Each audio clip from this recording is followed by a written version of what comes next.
Facebook a 2 milliards d'utilisateurs. Et ces 2 milliards d'utilisateurs réguliers peuvent être une source de leads pour toi. Alors, dans cette vidéo, je vais te montrer comment automatiser tes campagnes de prospection sur Facebook pour te permettre d'avoir de meilleurs résultats.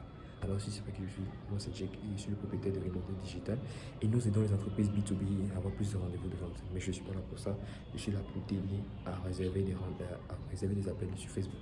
Alors, j'ai fait une vidéo précédemment expliquant comment avoir une liste de leads sur Facebook en fait. Donc, je partais sur le point de vue d'avoir des groupes Facebook ou alors des pages Facebook pour avoir une liste de leads toute fraîche que tu pourras communiquer avec et faire ta campagne de prospection. Maintenant, donc, dans cette vidéo-ci, je vais te montrer comment automatiser tes campagnes de prospection pour faire en sorte que tu ne sois pas là manuellement à écrire des messages à tes prospects. En fait, c'est pas vraiment propre. Donc, il y a deux méthodes. Les deux méthodes sont plutôt techniques.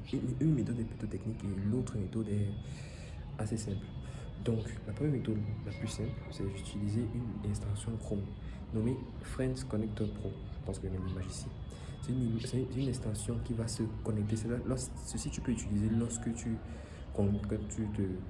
fais la prospection dans les groupes Facebook. C'est uniquement dans les groupes Facebook que ça fonctionne. Donc, ça fait en sorte quoi? Donc, cela dit, tu pars dans un groupe Facebook que tu as déjà repéré, quels sont les prospects que tu recherches. Et maintenant, à l'intérieur, donc, tu actives l'extension Chrome. Tu la configures, tu mets les messages et tu la laisses lancer, tourner. L'inconvénient, c'est que tu es obligé de laisser Facebook tourner dans un écran actif et faire autre chose de l'autre côté.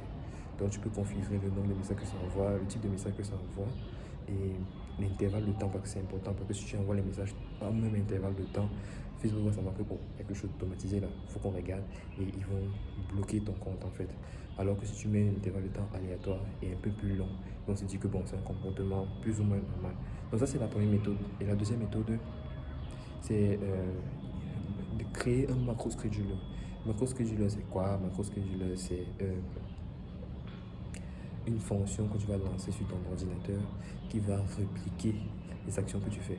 C'est-à-dire, tu vas prendre un Google Sheet, par exemple, que tu vas remplir peut-être avec les comptes Facebook que tu cibles ou alors les pages Facebook que tu cibles. Ça fonctionne plus pour les méthodes de pages, lorsque tu as pris une liste de pages Facebook et tu veux les contacter en masse en fait.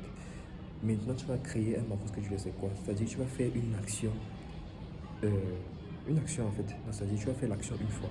Donc, tu vas envoyer le message de telle sorte que tu utilises seulement le clavier et le minimum de mouvement de souris possible.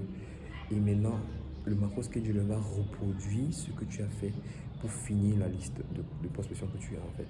Donc, c'est un peu ça. Donc, tu fais l'action une fois, tu enregistres les mouvements de souris et les claviers que tu as fait. Et maintenant, le macro scheduler va juste reproduire cela en séquence pour envoyer les messages à toute ta liste. Donc ça, c'est une méthode un peu plus technique que je peux entrer en détail en faisant peut-être une vidéo longue. Dis-moi dans les commentaires si c'est ce que tu veux. Et c'est tout pour aujourd'hui. C'est une vidéo un peu courte et un peu dans les airs, mais j'espère que tu as pu comprendre ce que je voulais. Donc j'espère que tu as été. À plus.